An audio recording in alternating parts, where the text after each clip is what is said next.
go! Happy Wednesday. Here we are. It's Wednesday Wine Happy Hour. Carl's Wine Club members, Canadian wine lovers, all of you guys across the country, welcome. This is another really busy show tonight. We have a special guest, Mark Pester, winemaker at Fogolar Wine, is going to be joining me in, I don't know, 10, 15 minutes time or something like that. So we're going to talk Fogolar Wines from Ontario and from Niagara.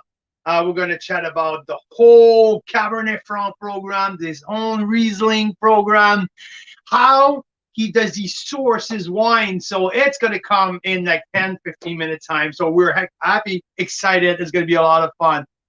Mira is just getting ready right now. We had a little bit of a technical issue right from the get-go, but she is going to be here in a few minutes. So it's 5:03 here, Pacific time. It is 6 o'clock in the mountain and 8 o'clock out east. So everyone, good evening. Please let me know where you're tuning from. Let me know what's in your glass or in your glasses.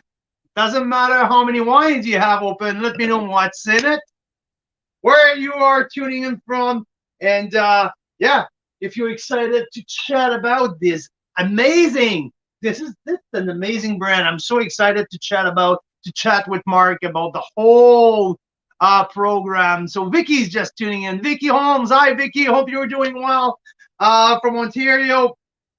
Good evening. I'm hearing here that some Black Hills packages are getting to destination all across the country. So it's pretty exciting. Some Nota Bene's hitting home, some new Syrahs hitting home. Vicky, your package, and I got your tracking number for Summerhill as well. So here we are.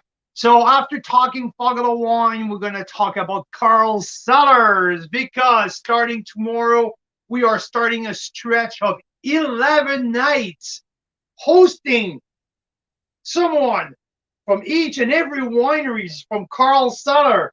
So this is pretty exciting, starting tomorrow with Karen Hurst and Grant Westcott. We're going to taste tomorrow their 3 single vineyard Chardonnay live at 5 p.m., 8 p.m. Eastern. So it's a big start right away. Yannick, got your email. I have an answer for you. I will email you after the show and give you an update. We figured out the mystery of the Carlo package. It's resolved, but not arrived yet. En français, un beau bonjour à tout le monde. Un gros bonjour, Jean-Denis, JD, my boy from Québec, de Québec, un beau bonjour. En français, tous les amateurs de vin francophones, que ce soit du Québec, du nord de l'Ontario, du Manitoba, de toutes les provinces de l'Atlantique, ou même du BC puis de l'Alberta. Un beau bonjour à tous nos membres francophones, à nos Canadian wine lovers, nos amateurs de vin canadiens. Un gros merci pour votre support. Ça grossit en français de plus en plus. On a une couple de belles commandes qui s'en vont au Québec pour le temps des fêtes. C'est le fun. J'ai entendu dire en français que la SAQ s'en allait en grève. Un beau temps pour faire la grève. Ça, ben, c'est bon pour nous autres. Appelez-nous, on va vous envoyer votre vin directement chez vous. Vous n'avez même pas besoin d'aller au magasin. Les gens de la région des Bois-Francs, à Victoriaville, ma mère, François, puis toute leur gang, un beau bonjour. Ils nous suivent beaucoup, commandent bien gros du vin. La gang de Sherbrooke, les cantons de l'Est, la région des vins, l'île d'Orléans, la grande région de Québec. Un beau bonjour à tout le monde. Ce soir, on parle des vins Fogolar. Je reçois en direct, dans 5 à 10 minutes, le propriétaire, le winemaker, le génie derrière le programme de Fogolar, Marc Pistor. Marc va nous expliquer sa philosophie derrière comment est-ce qu'il va sourcer ses raisins à travers la région Niagara pour faire des vins aussi fantastiques, aussi terroir-driven, une représentation du terroir de chaque vignoble, de chaque parcelle qui représente dans ses vins. Puis comment est-ce qu'il fait? Moi, ça, c'est une question qui est en train de me brûler. Comment est-ce qu'il fait pour garder un prix aussi exceptionnel pour des vins qui, comme on dit en anglais, qui punch over his class weight, tu sais, que ils donnent beaucoup plus que qu'est-ce que tu payes pour. Fait que Marc s'en vient en direct. On va parler des vins Fogolar, la région Niagara. Ensuite, on va parler du cellier à Carl, du Carl Cellar. On commence à tous les soirs, commençant demain, du temps en direct avec vous autres. On va recevoir des gens de chacun des vignobles qui sont dans Carl Cellars pour faire des présentations en direct particulières. Demain, Westcott Vineyard, on reçoit Caroline et Grant Westcott. On va goûter. C'est un peu que je vous montre ça, c'est assez spécial. On va goûter. Ils ont 3 chardonnays de single vineyard. So, demain, on va goûter les 3 side by side avec Caroline et Grant en direct à 8h heure de l'Est. J'ai hâte de goûter ces 3 chardonnays-là. Ça va être fantastique. Ensuite, on va parler un petit peu de Siren's Call qui font leur entrée sur le cellier à Carl aujourd'hui. Je crois que tout est live présentement sur Siren's Call, un petit producteur qui fait des vins de différents vignobles à travers la vallée de l'Okanagan, à des vins en finesse et à des prix exceptionnels. Donc, petit verre d'eau 100%, des 3 années en ligne pour 27 $, des viogniers incroyables. Ensuite, Merlot. Oh, j'ai goûté. Ils font un... je l'ai-tu ici? Oui, je l'ai, je pense. Ouais, ça. Syrah Malbec, spécial réserve pour 29 $, un vin incroyable. Donc, on va parler de Siren's Call qui font leur entrée ce soir sur le cellier à Carl. Carl Slater, we're here. C'est le temps des fêtes. C'est le temps des fêtes. Donc, c'est le temps de faire des cadeaux. On va en parler également. C'est quoi vos possibilités? Carl Slater, on peut livrer partout au pays, tout dépend n'importe où, tout dépendant de vos besoins, que ce soit corporatif, que ce soit personnel. On est là pour vous aider. Donc, envoyez-nous un email. En plus, dégustation virtuelle gratuite. On fait ça sans frais. OK, now, 510. Welcome, Daryl. Daryl's drink is, pop the Westcott 2019 Butler Grand Pinot. Wow, I love that, Daryl. Let me check here. I think that I have that bottle somewhere nearby. Hey, here, I bet. No, that's my Butler Grand Chardonnay. But anyway, somewhere nearby, I have the same. Tell me what you think. Oh, here you go. She's here. Hey. She's talking about the Siren's Call. Talking here, the mermaid. Here is my... No, okay, that's on. Awesome. Welcome, It's hard to hear you. Hey, guess what? Mark is already here. Is Can he? I let him in? Absolutely. Bring him in. See you there in the green room, Mark. Hey. Okay, I'll let him in. Let him in. Sounds good. Hey, guys. Hey, Mark. Mark, cheers. Good evening. Thank you for joining us. That is pretty cool. We are super thrilled to have you on. So, ladies and gentlemen, everyone who's listening across the country, we have here Mike Pfister. Mark is the owner winemaker at Fogolar Wines. So, Mark, thanks for joining us, for taking the time to talk about your amazing wines. How are you today? Yeah, good. It works out good as timing. It was skating night and just put the kids to bed, so a glass of wine is kind of perfect right now. So there you go. You know what? We have 3 hours time change here with you. So we have 3 kids on our own. So right now, it's movie time for the kids on my side. I wish it was bedtime. Yes. That's awesome. Mark, tell me one thing. I want to know a little bit more because Fogolar, when I met with Nick Pappas 6 months ago, we talked about like Ontario wine, mostly Niagara wines, and I was looking for gems and something that not a whole lot of people out west know about, and we came across to your brand. And tell me when Fogolar Wine was born, and what was your idea when you founded and started Fogolar Wines? So it was about doing some winemaking for myself on my own. So I'd been winemaking with a large wine company here in Canada and or here in Ontario, and had just left to do a little bit of work on my own. And I just thought it was a good opportunity to sort of put some skin in the game myself and to learn a little bit more about the wines that I wanted to make. And so it was the 2013 vintage is when I started with Chardonnay, a little bit of Chardonnay, a little bit of Cabernet Franc and Riesling.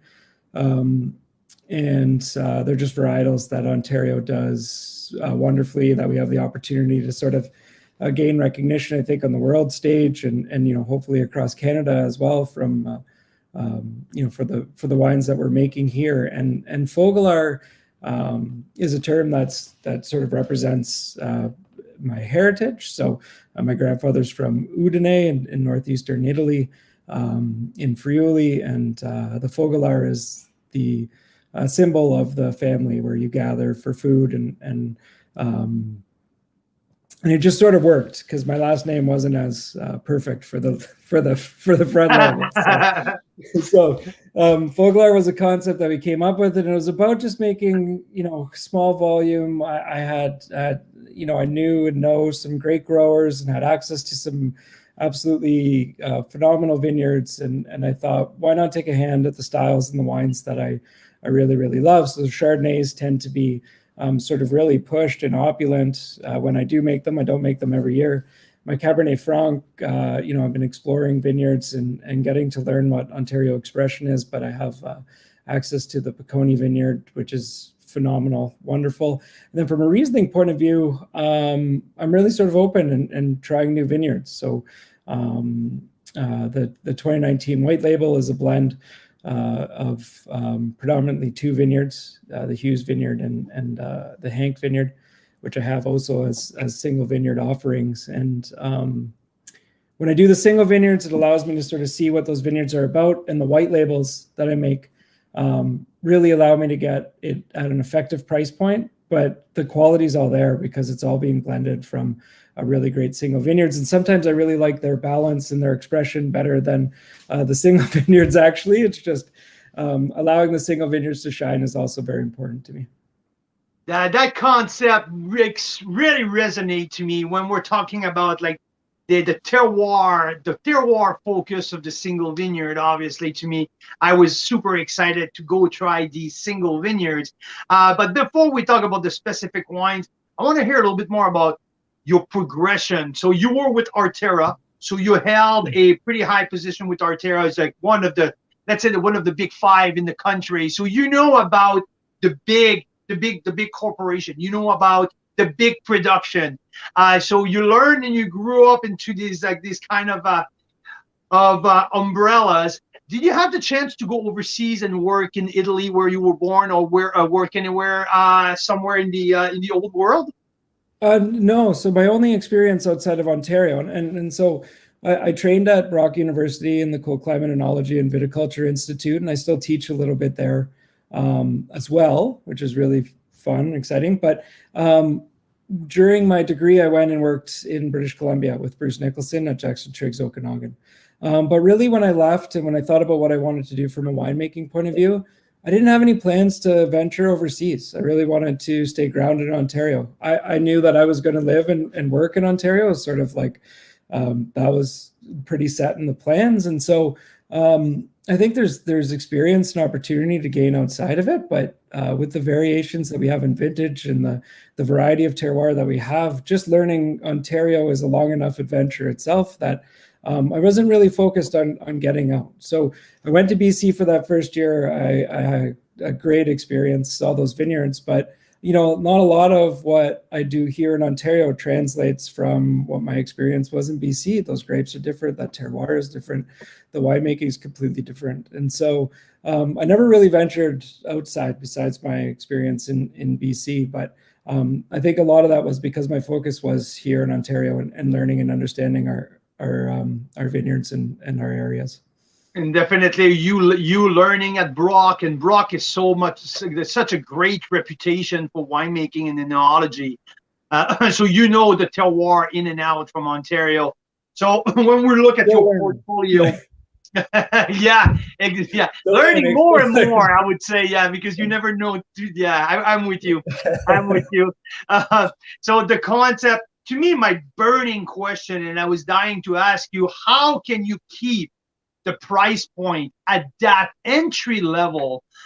This is crazy because for us in BC here, we can't find a $14 or $9 or $15 wine at that quality. It's impossible. So what you produce, I was absolutely astonished to see the price point versus the quality that you get. So what's the secret sauce behind that? So I approach from a business point of view. So like in my work that I do now. So I worked with Artero for a number of years until 2014, and then I've done winemaking for smaller wine companies, but in recent years I've moved sort of more so to the business side, and developing Fogolar allowed me to better understand the cost structures, the pricing. Because I'm a virtual brand, because I sort of pay rent in a space, my overheads are a little bit more manageable. Because I'm a winemaker, my sort of labor costs are reduced in that case. And so essentially what I'm looking to do when I release all of my wines across my entire portfolio is to generate money to pay for my time in the work that I'm doing, and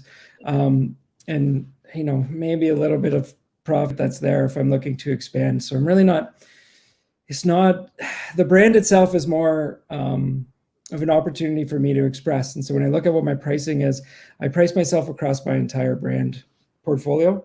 And so with my 1995 single vineyard Rieslings, it allows me to get my lower end white label stuff into a price point that I can reach more people. And my hope would be that they taste those wines and say, hey, those were really good. Maybe I'm going to splurge a little bit on the single vineyard stuff to learn a little bit more about what he's tried to achieve. And so for me, it's like price them to where everyone could afford to drink it on a daily basis, find those loyal fans, and just experience Ontario wine with them for that purpose. That's really where that comes from. You hear that you hit that goal on the, like, it's absolutely perfect. To me, I'm really, really impressed for the quality versus the value proposition. Let's talk about Riesling first, and we're going to move into Cabernet Franc after. So Hughes Vineyard versus Hank's Vineyard. You cannot find two at the extreme opposite on the 2019 vintage, because Hank's is dry, zippy, high on acidity, extremely mineral. And when you get to the Hughes Vineyard, and there's a little bit more that Alsatian style that I would say. So do you work consistently with these two sources of Riesling, or it change year in and year out? So I'm adding a couple of Rieslings to my portfolio just this year. But prior to that, Hughes was the main vineyard I had, and then occasionally I'd dip into a couple of other vineyards. But Hughes has been the vineyard that I've had. So I know Ed from school, actually, way back in the mid-2000s. He was at Brock at the same time I was. He's a great guy. It's kind of a second career thing for him. He runs a magnificent vineyard. It's balanced, sustainably run, phenomenal fruit year in, year out. And he's the kind of guy that when you walk into the vineyard, you said, how does this fruit look? And you say, it looks wonderful. And he's like, yeah, but I need to fix this, this, and this. So he's constantly trying to improve his process. So, sort of blessed to have access to that fruit year in, year out. Hank came on board. One of the owners of the vineyard went back to school to study enology. So he's one of my students. We talked a lot about it. And he's a bench property right on the edge, right in the corner of Queen and Victoria, on the bench, right at the edge, right below the Wismer Park vineyard, and getting access to his fruit. I was really, really excited. So in 19, his grapes came in like perfect, right? Like 21 and a half or 22 bricks. And it's rare for us to get that in Ontario.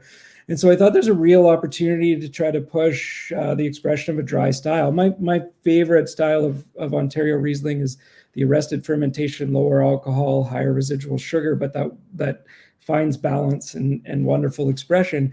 And the Hank Vineyard in 2019 and again in 2020 was phenomenal, like full ripeness, great rich expression. And when the fermentation's finished, yeah, it tightened up, it got super mineral. Just really fun wine to work with and sort of learn. So 2019 was my first vintage with it, and I really couldn't pass up the opportunity to release that in its dry, super dry form. And it gives me that sort of range within my portfolio. In 2020, I did the same thing. But in 2021, this year, we just really didn't achieve. So I'm trying to see what it expresses like in that 9.5% range with about 30 grams. And so I'll have 3 or 4 vineyards at exactly the same style. And that might be the way that I move forward with the brand. And then on those years where I can get Riesling to full ripeness, then I'll take that attempt, put it in some neutral barrels, ferment it all the way to dryness and see how it shows. That is so cool, because I have to see the Hank. I took the bottles on, it was on Sunday night to a group, was a couple winemaker. And this one really, really light up some of the winemaker here from BC. I would consider that one a little bit as a geeky type of palate. And I knew right from the get-go, right? I had that winemaker right on the corner. He's like, oh my God. And he flagged me over. He's like, what the heck is that? I knew this is the kind of crowd that would really, really resonate. It was pretty cool to see the reaction of the people. I'm like, yeah, this is a pretty cool project, all of Ontario. And we couldn't believe, like 75 cases produced at that price point. People were blown away. On the personal level, I enjoyed the used Riesling tremendously. It was, to me, the texture. I'm a sucker for texture, and I really, really love like that texture, the little sweetness, that gingery, that lime lemon. It was so well balanced to me. And that vineyard's really consistent that way. So like, I don't know if I got lucky when I went into winemaking in that first year. My goal was to produce right around the 9.5% alcohol with about 30 grams per liter. That's the balance that I wanted to achieve. And that vineyard really, really worked out. So now what I'm looking to do with Riesling is to explore whether or not we could still see the vineyard when you're producing wines in that style, because there's sugar in there, that the aromatic intensity remains. But I'm hoping to really start to see terroir in that style across in my wine portfolio as well, moving forward from 2021.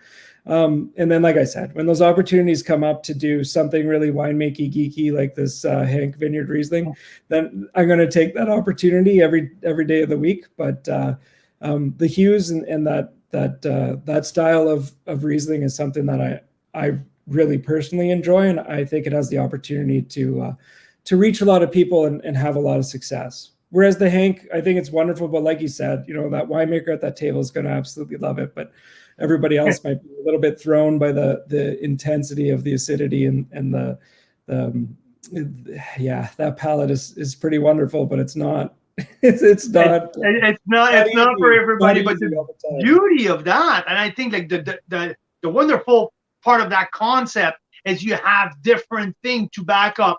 So I want to talk about a little bit more about the sub-region, because you guys in Ontario have way more sub-appellation, more terroir diversity that we can express here in BC. So with the used Riesling, you're on the Lincoln Lakeshore appellation, and you're on the 20-mile bench for the Hank. So these, to my understanding, these two appellations are not far apart, or they're pretty close. They're not, but they're different. That's for sure. And I think next year I get a little bit of Piconi Riesling to add into my portfolio as well. So I'm really excited, and that's on the escarpment. But that sort of distance from the lake has a big impact on how long you're able to ripen. So Hank will move a little bit faster, being a little bit further from the lake. It's going to move. It's going to move to a little bit higher level of ripeness.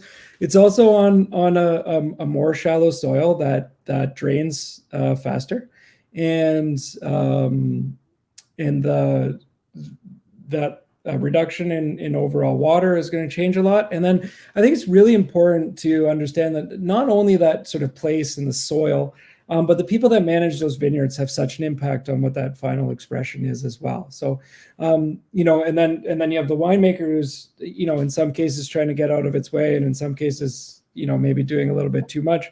It's hard to make that decision appropriately on any given year, but you know, you really have all of those things that are creating that variation, and they're close together. They're both 20-year-old vineyards, 20 plus, so we have some age in those vines as well.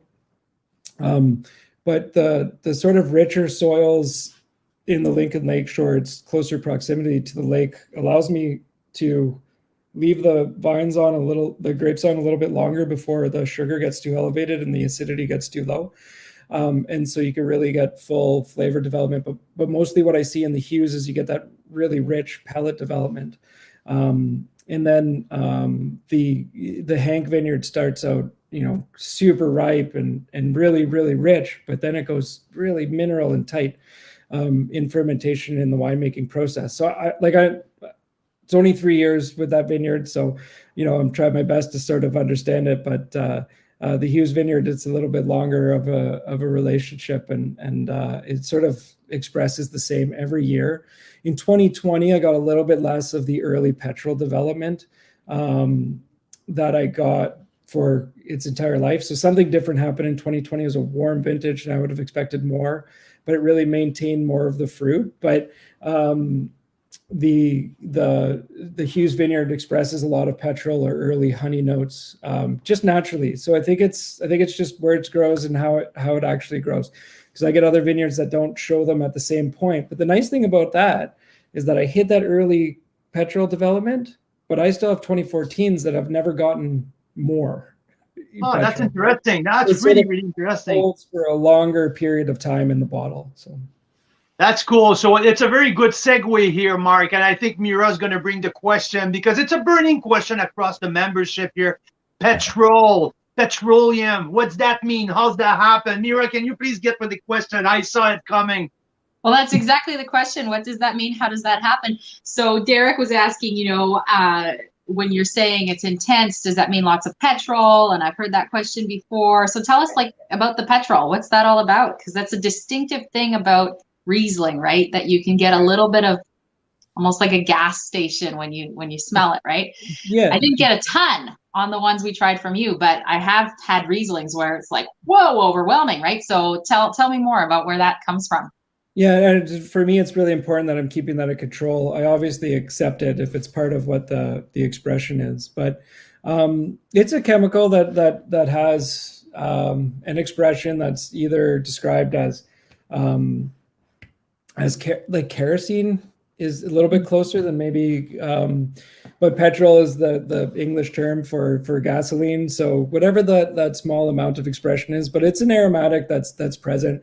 And there's different theories around where it develops from. Some people think that it's related to sun exposure on the berries. And so if you're too intensely exposed during the growing season, you could actually have a higher level of the chemical develop in the wine. So some Riesling producers leave more leaves to cover their grapes during the growing season, during veraison, especially. So they want to create shade in the vineyard. Now, shade would prevent the development of fruit and the reduction of acidity. So you'd obviously be having some really big impact on that. It prevents spray penetration. So you lose sort of the impact of sprays, and you could keep the grapes less clean. So if it is sunlight that's contributing, and a lot of things point to sunlight increasing the expression of petrol, so just grape sunlight exposure in the vineyard.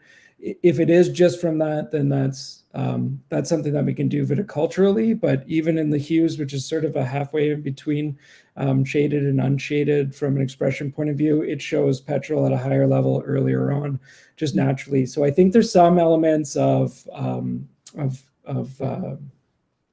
clone and some elements of sight beyond just the sun. And then if you're talking to Chapoutier, who a few years ago told all the guys in Alsace they didn't know how to make Riesling, and I'm going to come do it myself and show you how to get rid of petrol this year. He's the best. I like that guy a lot. He thought that it was related to the level of pressing, and that those characters were more expressed after more aggressive pressing on the crush pad, so it gets there from juice. Now I've played around with a lot of Rieslings. I haven't seen a big impact. Like a lot of it's in the juice, and so I try to work very hard at selecting the right yeast strain, or I tried to work very hard selecting the right yeast strain, or understanding whether or not they're refining agents, or and really the more you read and the more you understand it, it comes from the grapes and it's going to be present in those Rieslings, and it's going to be related to site. So it is that that aroma that smells more of sort of gas or kerosene. It's really, really natural, and it will show more in older Rieslings. So as Rieslings age, you get some honey characters, but you also get the development of an increased intensity of that sort of petrol or kerosene aromas in it. And the earlier it shows up in Rieslings, sometimes the more concern you have. But as I was explaining, it shows up really early in hues, but then it maintains that level. It doesn't really get crazy and increase over time. So I sort of put that out to something natural that they do. I've tried to vary a little bit my pressing and separate the pressings portion from the free run juice or taking off earlier, and I haven't had any impact. So the way that I process most of my Rieslings is they do about 8 hours on skins before pressing, and that 8 hours of skins does a couple of things. It helps me increase my pH, and that increase in pH helps me achieve better balance in the finished wine. And as well, it extracts some more tannins, and tannins in white wines, I don't think we talk about them a lot, but as a winemaker, they're so important to maintaining freshness and balance and texture on the palate. And so I get a lot of the tannins from these, wonderfully ripe grapes that I harvest and leave on the skins for an extended period of time before pressing. And that is normally pretty effective. I don't know if it's increasing the petrol aromas or not, but to me it's just too important from a freshness and from an overall texture component. I'm sure that helped a lot of people to understand more. Mira, do you have anything else on the Riesling side for Mark? No, that's just great to know. And other than that, I want to say I'm a big fan. I loved especially the hues, right, Carl? That was the one that I really liked. Yes. Yeah. I convince a lot of people. I often get, I don't like sweet wines, and then I pour that Riesling, and then they really enjoy the I don't know. I think it's just the right balance, especially for Rieslings in Ontario. And it didn't taste sweet. Like it didn't taste sweet. The balance was totally there, and it was so much fun. Yeah. Yeah. And it's so great to see that 26 grams of residual sugar. You put that out there, it scares a shitload of people. People who are saying, and people are, I don't drink sweet wine, so I don't touch that. What it's so critical to explain people, it doesn't mean anything. That 26 grams doesn't mean anything on its own. It's the acidity on the other side to come and balance the whole thing. And the use was the perfect example for that. The absolute perfect example. Appreciate it. That's what I'm trying to achieve with that. So I convince a lot of people that this is the right way. I think the 9% alcohol, though, is really important in that consideration, because sometimes when you get more sugar, but you're still 11% or 11.5%, that stuff starts to taste sweet because that alcohol's there and the sugar's there, and it gets a little bit cloying. But when you leave it down at 9, you really achieve a better harmony, I find, overall. Question from Vicky about using natural fermentation processes, and I do. It just varies between my wines and the batches and the direction it's going. So normally I'll definitely try to start wines on their own or allow some level of natural fermentation to proceed. But there's some really concerning stuff that can start pretty early on in a fermentation. So if I don't have, right? It is risky, and I think if I was making a larger volume, I'd use it more often. But because some of this stuff, I have to be successful with 100% of my stuff to be able to make $14.95 or $14.95 wines, does require me to not make too many mistakes or have to throw too much out. So every year I'll do at least a portion, and then the hues is normally started naturally and then inoculated a little bit later on, so that I I know that I'll get through the fermentation that I need to, and then I can do it clean and allow the grapes to actually express as well. I'm really consistent with the yeast. It's sort of I don't use anything that's too that's going to drive the expression too far. So the yeast that I normally use for my Rieslings is R2, which is pretty neutral to the overall expression. It's just a strong fermenter, and it gives me sort of consistency. In Cab Francs and Chardonnay, it's the same thing. So some of my barrels of Chardonnay I'll inoculate, and some of them I'll allow to ferment naturally. And then Cabernet Franc, depending on the volume that I get, if I have a couple of bins, I'll just let them go. The Cab Franc that I get from Piconi Vineyard is always so perfect that it'll go by itself too. But there's some yeast strains that I really like to use that allow me consistency year after year. So if I'm just adding the same yeast and treating the wine the same, then I get to see the vineyard and the vintage express itself relative to the other years. One more about Rieslings, because we know, and I know, like the aging potential on the old world, like the German and the Alsatian Rieslings, we're talking about like double digit, like decades, like we talk about 20, 25, someplace 30 years of aging potential. When we get to Ontario, and when we talk about something, it is, you have to put in consideration the price point. So for a $20 single vineyard Riesling, for what you do, what would you say that the aging potential is for some of like the used vineyard? Yeah, I think it's long. I'm still learning. So 2014 is my oldest, and I have a handful of those bottles in the cellar, and I open them up now once every couple of years. Just because of how few are left. And I'm like, okay, geez, stop drinking these. I gotta make sure they're still going. It's fresh, and it's lemon, lime, zest, and it's really, really cool to sort of see. So the wonderful thing, so the one thing that I do that's probably different than those Germans that gives it a little bit more longevity is I need these wines to drink well a little earlier. So I can't go to the same sulfur levels that you might see in German Rieslings. And that gives it this sort of super starting line where it can really extend its aging potential with a high starting sulfur. So my starting sulfurs aren't crazy or absurd. I need the wine to taste good pretty close to release. So I think that might reduce my ageability a little bit, but the sugar and the acidity really prolongs that side of it. So having that RS and something like the Hughes is going to really give it some more life and some more length. So like I said, I'm 7 years on the 2014, and I still think it's drinking wonderfully. Most of those are under screw cap. The Hank, I think, maybe has a little bit less overall longevity. So if I'm going to put a number on it, I really want my arrested ferments to taste good 12 or 15 years down the road. And if they don't, then at the end of my career, I got to go back and start adjusting my winemaking processes. So it is learning, it is finding out what's going on.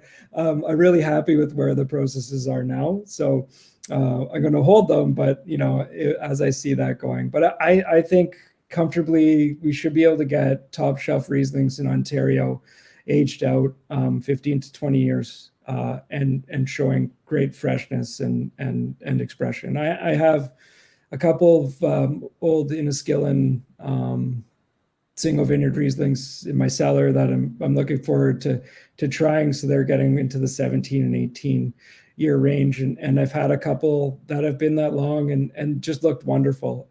Your aging conditions and everything else are going to have a big impact on that, but in a perfect cellar, the best Rieslings from Ontario do have that longevity for sure. And this year, I have to tip my hat to Suan staff at the Robert Bloch's Riesling or 2018. If you can get your hand on one of them, it's worth giving it a try. It was one of my top-rated Riesling this year that I tasted. I think she absolutely nailed it on the 2018. So yeah, it was my little find this year. Mira, do you have anything else here? Yeah, so Mark, the reason Carl's asking about the ageability of those Rieslings is because he's planning to buy some to taste every few years. He told me earlier today, at least the Hughes one. 19 is a perfect vintage for it as well. 20 came out of the gate so sort of fresh and open. I don't know that, but 19 was perfect conditions for Riesling. I got extended time on the vine. Wines looked perfect when they went down, super tight. So I think there's a chance for the 19 Riesling to be one of the longer aged in my cellar. So. That's good. And you know what? This is part of my email to you after, to maybe if you can slide 1 or 2 14 in there, so we can keep. Yeah, I'll have a look. I think I can definitely get you one. I think I can get you one for sure. Maybe I can get you. There you go. Hey, now let's talk about Cap Franc, because to me, to my opinion, Cap Franc is the great varietal who has one of the tremendous potential in Ontario. I think we all talk about Gamay and Pinots, but too often we forget the potential for Cabernet Franc. And when we look at what you do, the Vinmont Ridge appellation, the 20-mile bench appellation, you're touching some of the hidden gem of the Ontario terroir, extracting that unbelievable potential. So what is the philosophy behind the Cap Franc program? Yeah, it really is just to allow the grapes to express. I love 4 Mile Creek. I have always, from a Cap Franc expression point of view.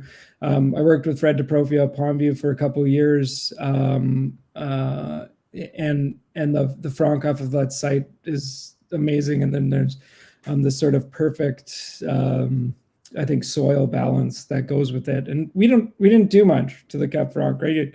Bring it in, ferment, press it, put it into barrel, and it looks wonderful on the other side. Getting access to the Peconi Vineyard in 2014 was sort of really, really exciting, and I didn't know how sort of great it was. 2021 has been an amazingly challenging vintage across most varietals in Ontario, and the Peconi Vineyard looks the same as it does every year. So I'm really, really excited about it. And so that it really demonstrates what the potential for Cap Franc is to me, is the expression from that vineyard. So I'm really trying to get out of its way, and to learn and better understand if we can see the differences of terroir within that varietal. I don't think there's a handful of people that are looking at it in single vineyard places, but until you see it from sort of one winemaker and one sort of vision of the wine, it's difficult to tell. So I'm excited because I think some people are taking it on. I know that that Brian at Vineland has given it some focus as well, and I'm sort of just really looking forward to better understanding what the potential is. And so again, in the white label that I produce of the Cap Franc, sometimes it's my favorite because I'm able to blend across different vineyards, gives it amazing complexity and awesome drinkability. So the one thing that I love about Cap Franc, and when I first got into wine, the first wine that I loved was Chianti, right? I love medium weight, I love great acidity, I love food friendly, not sort of dominant, and that's what Cap Franc gives you. And then within that, you get this opportunity to express, blue fruit or purple fruit, red fruit, and then all the way to from violet to different floral aspects. And so once you get out of say having too much green, too much methoxypyrazine, once you get past that in the vineyard and with your vineyard management, then the opportunities for expression of those wines, I think, are as wide from a complexity point of view as we see in Pinot Noir. It's just a matter of how much time and how much energy you spend on understanding the grape variety. So for me, because Ontario is one of the few places in the world that focuses it on as a single varietal, and for me, from what I've seen over my years in the Ontario wine industry, I think it's the thing that gives Ontario our name eventually. And so, I'm going to keep working on it, keep trying to understand it, keep touting its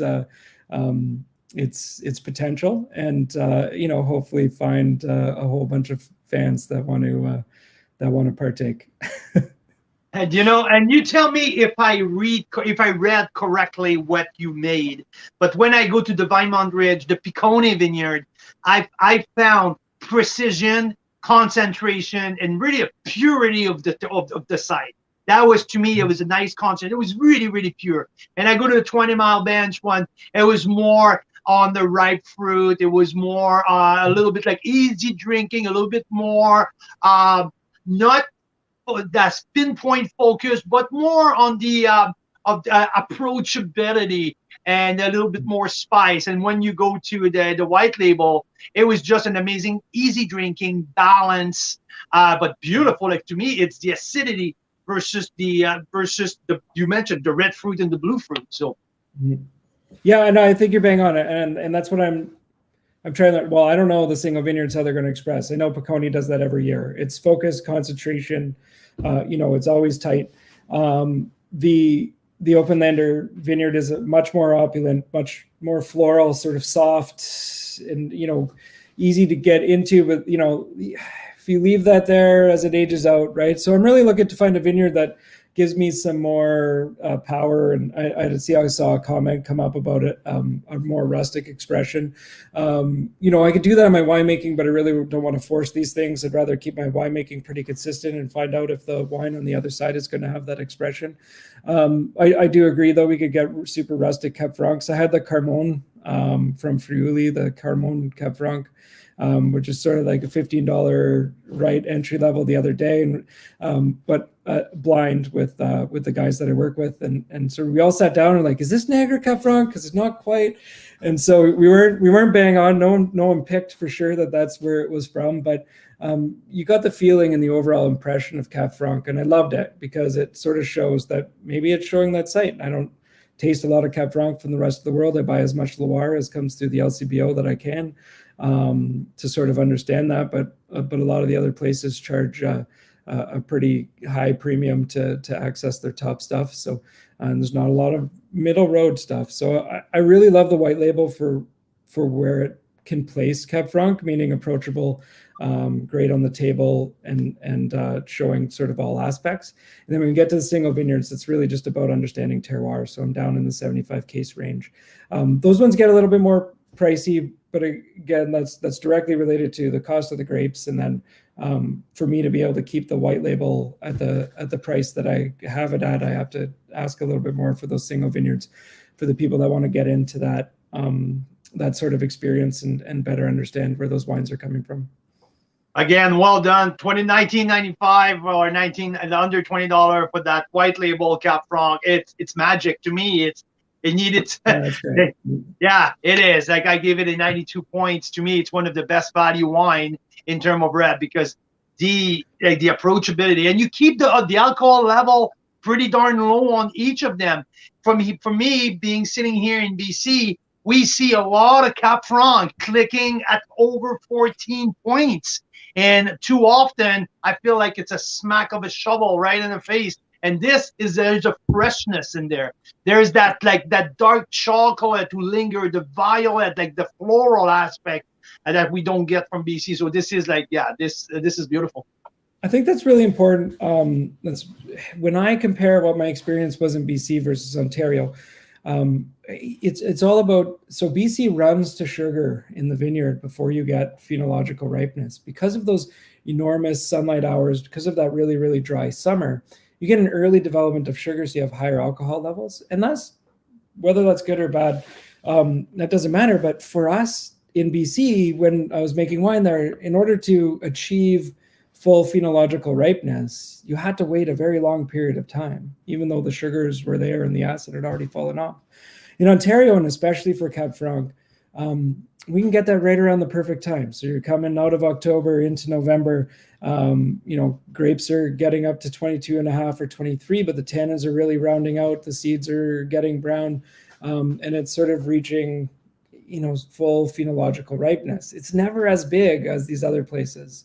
But to me, it's always super interesting. So I can get sort of full ripeness without worrying about the greenness with Cab Franc, but not having to worry about being way high in my sugars and having to deal with my alcohol. Now, 2020 was a different year altogether. You might see Piconi come out in the 14.6 or 14.7 range. And often with Piconi, I do a bleed for rosé.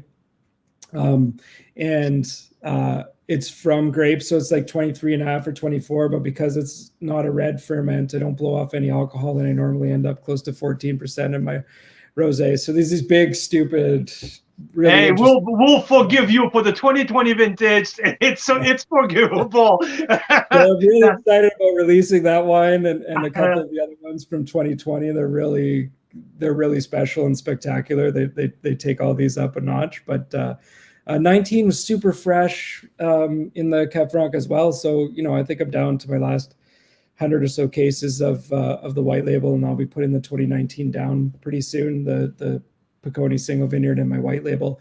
And it's a super fresh, really raspberry, nice tannins from that year. But again, 12.7, maybe 12.9. But tasting really good and really great for the table. So I'm looking forward to getting those out of barrel soon too. So I was tasting with Kevin at Cellar 2027, and he had some of the King Street Vineyard Cab Franc from the 2020 in barrel, and we did a couple of barrel tasting, and like, whoa, holy jeez, these are monsters.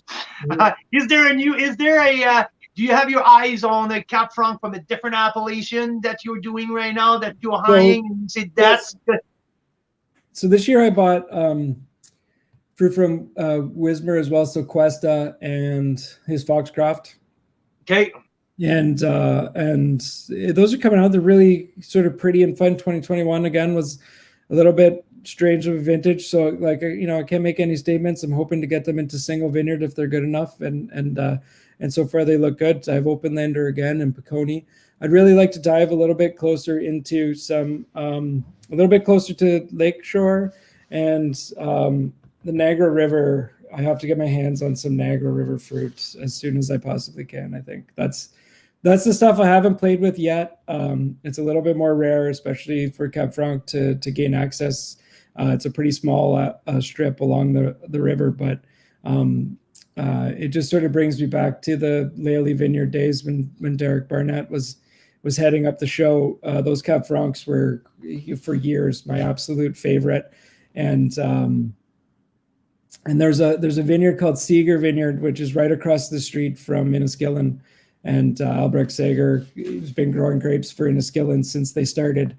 And that vineyard, year after year after year, it's in the Niagara River appellation as well. Year after year after year after year, when I was at Inniskillen, and then again at Arterra at the Big House, performed so phenomenally that every time I see him at a show, I have to ask him to get access to some grapes, and every time I ask him, he walks away. So I'm hoping one time he's just like, yeah, sure, you can get a ton, but he's pretty contracted and pretty tight with Arterra, so it's hard to pull those away from him. Yeah, no, totally.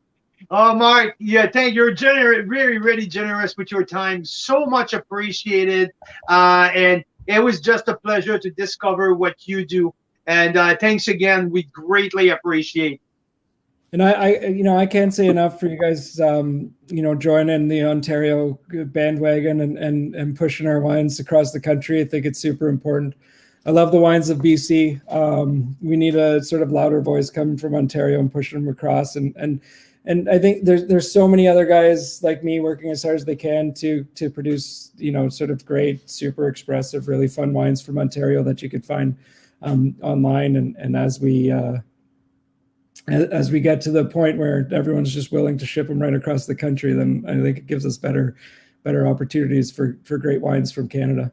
Hey, Mark, we're working relentlessly to make that happen. Definitely. We know that with the legislation, there's different thing cooking right now in terms of new laws in BC about being a fulfillment center. So we kind of smell it's coming, and hopefully we can push forward. And what I'm noticing, it's more and more BC people are open now to try new Ontario wine, and that's the thing I'm the more surprised, because BC people are extremely protective of the BC product, but we see an open-mindedness now, and we see more and more people are like BC people asking for more Ontario products. So this is for us. It is we're so happy to see that development. So.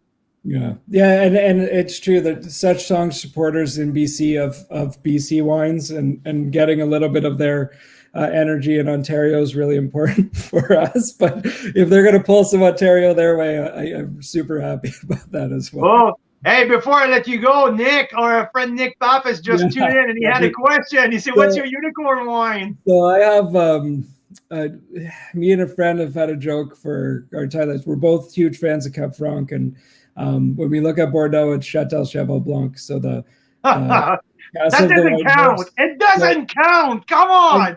It's 50-50 Cab Franc Merlot, right? It's the only one that really focuses. So in 2020, I got access to Stout Vineyard Merlot, and I'm going to blend it with 50-50 with a little bit of Openlander, a little bit of Piconi, and release what I call the unicorn with no horn, which is my unicorn wine, which is Cheval Blanc. And so Castle of the White Horse becomes Castle of the Unicorn with no horn. It's a long joke for me and a friend, but I got about 150 cases, and man, am I ever excited to put this wine into a bottle, because I think it's just amazing. Like, I might buy the whole thing myself. No, I'm going to put it out there for sale, but it's going to be sort of like a one-off, and I'm not going to do it often. I don't really blend Merlot in my Cab Francs, but this time I had to, just because the year was so perfect. Mark, I want to make a deal with you, because with Carl's Wine Club, it's never a one-off. When our members like what you do, like we're seeing with the orders this week, we want to keep the relationship going, because we know every year you produce a new release. So hey, when that unicorn without the horns coming out, I would like to put that out to our members, because now we have that relationship. Now Carl's Wine Club members knows about Fogolar. So we want to keep supporting you, because what you do, it's freaking spectacular. Thank you. Thank you, Mark. Appreciate it. Thank you. Hey, thanks everyone for joining. Thanks for your time. All right. Have a wonderful night. You too. Thank you. Oh, man. And I always, in my mind, Mira, I want to do that. I told them 15, 20 minutes, guys. I'm not going to take too much of your time. And I get going, and geez, I can't stop. I could have kept him another hour. I know. I was thinking, gosh, if he really has to go, hopefully he tells us. It sounds like he wasn't in too huge of a rush, so that was awesome. Oh, that's so interesting. Isn't it? Isn't it? Oh, and I love these kind of conversation. I have to thank Nick Pappas for putting that together. Nick, thank you for making that happen for us, and we greatly appreciate these moments. To me, works well. Like we had a hard day today, a really long day at the office, and just that kind of conversation. Oh man, neat. Really? Yeah, it's pretty neat. So I'm seeing a boatload of comments coming out here on the chat box. So thanks everyone for being involved in that conversation. So what did you think? What did you get from that conversation, Mira?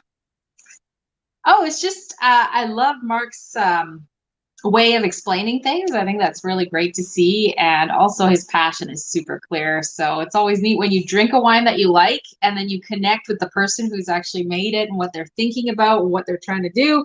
Super cool. So it just makes me want to taste what he's got coming out next, this unicorn without a horn, or whatever it is. Whatever it is, I want to try it if he's making it, because so far everything I've tasted from his portfolio is amazing. So that's awesome. Cool. Yeah. Ready to go. So it's 6 o'clock. Just a few things here. Mira, we get together a pretty cool schedule, crazy schedule for us, but a really cool schedule of live presentation starting tomorrow. So tomorrow, it's our first of 12 days in a row of 11, correct? 11 days. 11 days in a row of a live with focusing, showing, putting the spotlight on one of our Carl's cellar partners. So starting tomorrow with an outstanding presentation on 3 Chardonnays with Westcott Vineyard, hosting Carolyn Hurst, owner, and I have a feeling that Grant's going to be part of the tasting as well. Grant Westcott, owner, winemaker. I have a pretty strong feeling that Grant's going to join us as well. So it's starting tomorrow. After that, I think Friday we're going to have Effie Farrell, friend of the show. Effie's going to join me, and we're going to taste a few of his wines, and we're going to talk about the 2021 harvest in Washington State, what's going on in the Kelowna area and in his own world. So I'm pretty excited, and I think I'm going to crack the barrel reserve on on Friday with Effie. So I'm looking forward. Maybe the Sangiovese too. So yeah. That'll be great. Jean-Denis has a great question. There are 2 Chardonnays as bonus picks with the Fogolar Wines this week because Mark is known to say that, you know, he wanted to showcase what he believes Niagara is world-class potential for, and he believes that is Cab Franc and Riesling, but also Chardonnay. So he does make some Chardonnay. It's not his main focus, but he does make some good under $20, including tax Chardonnay. Anything you can tell us about those, Carl? Absolutely. And that's funny because I just ran out of time. I had a few questions in the queue for the about the Chardonnay because we talk about Vicky had the great question about the wild ferment, and you remember, Mira, when on Saturday when I cracked them open and I tasted them, was one of the first thing that I told you, and I said, "Whoa, man, that tastes like wild ferment in there," and so yes, they do. It's unbelievable. Like I think there's probably there's not a whole lot of under $20 Chardonnay that I drink from Canada in the last few years. There is that. Obviously, I always come back from the Chardonnay Surly from Pondview, from Bellaterra.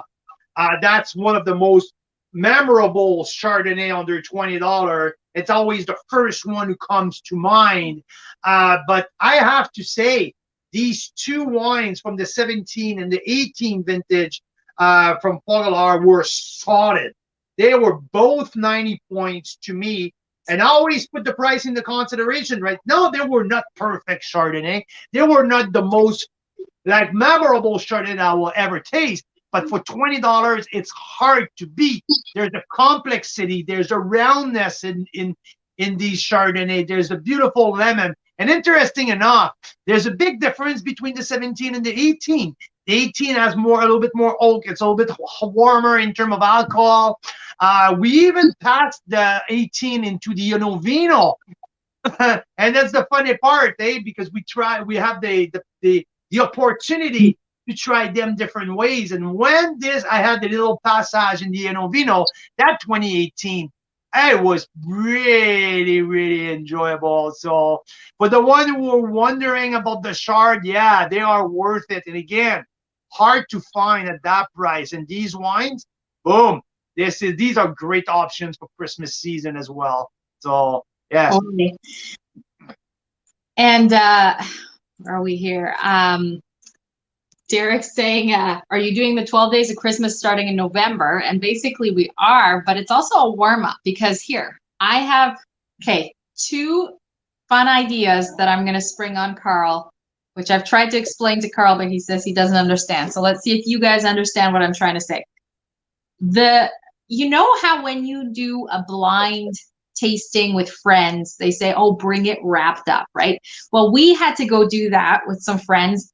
And I didn't have anything to put the wine bottle in because most people, I guess, go to liquor stores and they give you like a bottle, like a bag that fits the wine bottle. Well, we never go to a liquor store. We always get our wines from the wineries. So we didn't have that. So I said, Carl, I am ordering thousands of these bags because, you know, that's how it is when you order from Uline. And I said, let's send them out to members who want to do blind tastings just to encourage people trying Canadian wines and just having fun with them, right? And then I had this idea. I was like, what if for the 12 days of Christmas, we do a challenge in the club and of people that know you, challenge them to try different Canadian wines for 12 days after Christmas. And if you're going to do that, well, I have like tons of these bags. I can decorate them. I can put numbers on them. Karen, sorry to interrupt. Karen Chapman just wrap them in tin foil. So much work though, and we have no tin foil. We've had no tin foil for like a month. You remember when we did that blind tasting at Black Market and she brought her bottle wrapped in tin foil? It was so funny. I love it. I still remember, Karen. Too funny. Well, thank you, Gail. See, Gail thinks it's a good idea. I don't know. I thought, it could be like a free thing. If you're a member and you want some blind tasting bags, I'll send you 12. They'll have numbers on them. And I don't know, you can drop one off at your neighbor's house one night and go over there and blind taste them and see what they think of the wine. But it's just kind of fun way to get ourselves together tasting Canadian wines after Christmas. We wanted to do an Advent pack. The laws make that really hard to do legally. Pretty much impossible to do legally with the kinds of wines that we would want to put in there that are hard to find and not usually in the liquor store chains. So I thought, well, what if we do this? It's like a free challenge you can be a part of. We can go live every night showing you guys what we're tasting that night. And if you want to be part of the challenge, I'll send you a little kit in the mail, because it's always fun getting stuff in the mail, right? It kind of prompts you if you got those bags and if they're like nicely decorated with numbers on them, you know, like blind tasting bags. I don't know. There we go. See, now I understand what you want to do, and I'm so on board with that because I can see like the Carl's Wine Club social media going bonkers every day. Everyone are posting their own like little pictures and the result of it, and like, yeah, I'm so on board with that. Awesome. Good. I just didn't know. I just had a hard time, and you always caught me when I'm thinking about 7 other different things and talking about blind tasting in the darn bag, and I always see that case of 10,000 brown bag in the office. I don't know what's going to happen with that. So Daryl, if I send you this pack of 12 paper bags, you'll have to put different colors of duct tape, you know, on different ones and stuff, because he's saying just LCBO bags and duct tape. So there you go. You can have, you know, your own duct tape version. I want to see pictures though. Okay. Yeah. So, okay, let's create that fun, crazy 12 days of Canadian wines. And like, let's blow up the social media, Instagram. Okay. And we can also do YouTube for people who register on our YouTube channel and put comments on our YouTube channel, or we can do a draw about that. Let's find out what we want to give away. Maybe a $25 Carl Cellar gift card, but something like that. And Ovinos, we got glass. We still have some glassware in stock, by the way. Oh, we also have some brown bags. Yeah, we can give you more brown bags. Love it. We'll figure something out. It'll be fun. So yeah, and it's just one of those things, you know, if you're around and you hear the ping on your phone and it's like, oh, Carl's live, then, you know, stop by. If you can't, you can't, right? But if you can, it's a fun way to build some community around Canadian wine. It's great. Absolutely. And also, I want to tell everyone, because we have a lot of not new, but a lot of fan of Black Market Wine Company, right? Black Market is really popular among the club. I just received the new 2019, the Syndicate, and the brand new release of their 2019 Syrah. 93% Syrah with a 7% Viognier co-fermented. So these are the 2 new releases from Black Market that Rob, the winemaker, dropped off this morning for us to try. It's going to be live on Carl's Cellar starting on Monday. And I think I'm hosting Rob, and we're going to taste these 2 new babies on Monday. It's going to be Black Market Day. So another exciting thing going on. And Daryl's asking a great question, Black Friday. So this is our Black Friday. We're going live for 12 days, showcasing different Canadian wines. And some wineries are going to do free shipping and some other special things for Black Friday. So we're working on that. There should be an email sometime tomorrow about this to everyone in the club so that you can see what all the different wineries are doing. I think Hillside is going with free shipping. Tender Hope is doing free shipping and 15% off. Yes, and we'll also do, I think Spearhead is going with something pretty cool for Black Friday. It's going to be live tomorrow as well, correct? Sorry, say that again. Spearhead again, also for Black Friday. There are some, I think it's not free, but there's reduced shipping there.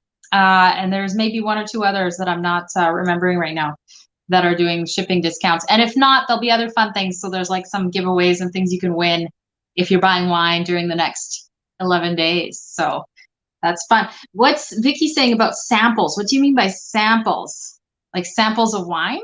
I think she want to sample the black market, because you know how Vicky is about Syrah, right? If I mention Syrah, she goes like ling ling ling ling ling ling ling ling. Syrah, Syrah, Syrah, Syrah. So, and I did the 2019 Syrah, and shortly after I saw samples. So I'm fairly sure that she's referencing this this Syrah here. So nice. yeah. Okay. I have to ask 2 quick things, Carl, and then we'll let you guys go.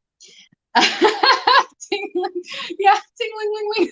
That's, you know, what's my tingling, ling, ling with the wines, Carl? Vicky is Syrah. What's me? I think I'm Sauv Blanc or Fumé Blanc. Yeah. Yeah. I don't know. Okay, so I need to ask you, what did you put in my glass today? And tell me if I got it right. I think this was a Chardonnay. It was great. It's gone. Yeah, and then this, right. I don't know, but I really like it. What is it? That's a Cap Franc from Fogolar. I gave you the 20. Yeah. It was the Fogolar Cap Franc, the Openlander vineyard. That's the one. See, that's interesting, because like Cap Franc is my like anti-tingling, but I really like this. Yeah, no, and that's funny because it was for people. We went to a little get together with some friends on Sunday night, tasting different wines, and there was a bunch of people. It was not that many, but all people from the industry, and we brought all of the Fogolar wines, and people couldn't believe the price point. People were at they were like, there was some winemakers there where. Daryl, don't put that in her mind, okay? Please. Is that expensive? Please. No, it's not. No, it's not. We're all good. Daryl, I'm sure she will not like the Grange. I'm sure she won't. No, she won't. No. So was this Chardonnay that I liked? Was this one of the Fogolars? What was it? It was the Fogolar. And was it Chardonnay? Yes, it was. It was Chardonnay. It was getting better and better. Yes, you nailed it. I'm proud of you. You're getting really good at that. So yeah. Okay, I have one more thing, Carl. One more thing. Can I? Yes, absolutely. Well, a couple more things. Okay, events coming up. So the email coming out tomorrow about Black Friday. We're also going to mention a couple events, and we'll start mentioning more and more. So there's New Year's Eve wine exchange happening. New Year's Eve, December 31st. We're going to go live for 1 or 2 hours with about. We can't do one. It's impossible. 1 hour will be impossible. It's 2 hours. Okay. Impossible. We're going to steal each other's wines and try and win one of the wines, anywhere from $20 to $100. It's $65 to join, but that includes your prize for the night. It includes lots of fun times in a small group on Zoom, not recorded or anything. So we'll have fun. You learn about different wines because we'll reveal different ones throughout the night, and you can steal each other's wines. It's a fun game. And that's the Chinese wine exchange that I'm not allowed to call it Chinese, right? Can't call it Chinese. That's what they used to call it like 10 years ago, Carl. Get with the times. That's why I'm saying it's the old Chinese wine exchange that now I'm not allowed to call it Chinese anymore. I tried to call it the French wine exchange, so I'm not gonna, but it doesn't work. So it's just a fun wine exchange. Yeah, so there's that. That's awesome. We also have a free event, Canadian Wine Spotlight. Oh, you can't see it. With Bottoms Up Wine Parties out of Edmonton. She is actually a member, Carol Chamberlain. She's a member. She's awesome, but she also owns a wine party company. So she's going to join us with Rob Hammersley from Black Market. There's an $81 3-pack of the Black Market wines you can get sent to your house if you want. If not, you can just join us for free and learn more about Black Market and have fun with us. It should be good. So that's December 10th. That's December 10th. Yeah, you're right. And Carol's awesome. She does at-home wine education and wine party with fun ideas. So she reached out and she wanted to partner with us because she wanted to expand her client base, and we're super, because she's super dynamic. She's awesome. So we're looking forward to throw that party for people all over the country. You don't have to be a Edmontonian or neither, like anywhere in Alberta. If you know anywhere you want to join us. That 3 packs of the Secret Society, it's pretty cool. The sparkling, the white blend, the red blend, Secret Society. It's always fun. It's a secret blend that Rob change every year. And these wines are delicious, well priced, and awesome. So yeah, if you want, just send us an email. We'll send you the link, and we'll go from there. Okay, so, and I have one. This is the last thing. Okay, I'm gonna put you in the hot seat to give us a 1-minute story, guys. Sometimes Carl says the most darndest things. We were chatting earlier today, and we were talking about Mexico, okay? Because we're dreaming about this. You might be dreaming about this too. It's been several years since we've had a vacation. We realized our poor children have never had a vacation, some of them, because they're like 5 and 7 and 13, and half their life has been COVID. So we decided as soon as they're vaccinated, we are taking them to Mexico, to an all-inclusive. And we're looking at all-inclusives, right? So we're looking at this, drooling a little bit, you know, planning how we might smuggle in a couple bottles of Canadian wine and maybe go live from there or something like that. And then Carl goes, oh, the last time I was at that resort, the Moon Palace, Carl's like, I checked in, I was just a guest. And then the manager of the hotel came to me right away and was like, hey, we have this big delegation coming in from like some other country. Can you come and talk to them about wine? That was the Denmark. Like before I knew Carl. So now you have to tell me, because I didn't hear. I was like, what? And then I had to run with the kids or something. What the heck? Yeah, it's a crazy story. So how do you check into a hotel as a civilian, as someone in Mexico who no one knows that you're a wine guy, like 15 years ago, before you had Carl's Wine Club, and then the manager of the hotel is like, hey, can you just come and like tell these people about wine because they're really important? What? So here is the story. So long story short, I checked in, and I'm at the resort was kind of brand new at that time. So I checked in, and I was living in Calgary at that time, and there's that gentleman in the lobby who was greeting everyone. So he greets me and say, oh, where are you from? So I'm from Canada. He said, where about in Canada? I said, oh, I'm from Calgary. He said, hi, I'm Andrew, and I'm from Calgary too. So the guy is from Calgary, and he's the general manager of the hotel. They've been open for a couple months. He said, oh, what you doing in Calgary? So, well, I say, oh, I'm back in the day, I was a food and beverage director for a restaurant group. And I said, what I do, I'm a wine director. He said, oh my God, you should come and see our wine. So I got there, and he shows me, like, that's funny because my luggage were not even in my room yet. And I'm in the cellar of the place, and he's showing me his wine list. And he said, there's no freaking Mexican around here who are able to do a proper wine list. And I'm looking for people to help me and this and that. So that was a really weird conversation. And I just want to go to my room and relax. So and finally I'm saying, okay, can I just go shower? So I'm good in my room. I refreshed. And before I get out of the shower, I got 2 bottles of wine dropped off to my room, a full plate of cheese, and stuff starting to arrive to my room, and it's all from the general manager. So anyway, I go for dinner, and when I got for dinner, like, I got the red carpet rolled out, and that guy shows up again, and he's like, oh, I need to talk to you. We're hosting the Danish consulate and the German consulate coming in 2 days, and I have no one to do a wine presentation to them. And they already sent a bunch of samples, and they want to introduce these wines. Can you help? So I had to sit for a couple of hours doing some research on Riesling, on German Rieslings, and on some weird Danish like wine and like Tokaj style of wine. And I end up with, like, there was a delegation of 35 people sit in the boardroom at the hotel presenting the whole freaking thing to the whole delegation. So yeah. How's that for a vacation? Yeah, I know. So it was a pretty weird story. So a long time ago. So I told Mira that she's like, yeah, maybe it's not a good idea. We're going for for a vacation. Maybe we don't want to do wine. I say last time I went there, it turned out I was doing. So that's where the story comes from. I love that story. See, love it. So I think we should go back there. I think that's a sign, that little story there. We got to go back there and see if the same manager's there.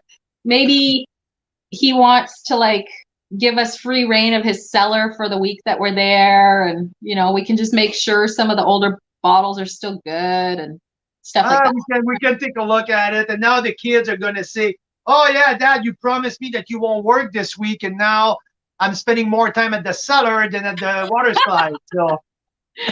Nah, it'll be great.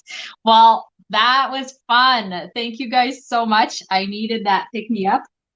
And hopefully we'll draw out more of these stories from you, Carl, because I know Carl has some wicked crazy stories about wine. A lot of them, you don't want to know them. So that's why I stay a little bit quiet about my past and my past stories.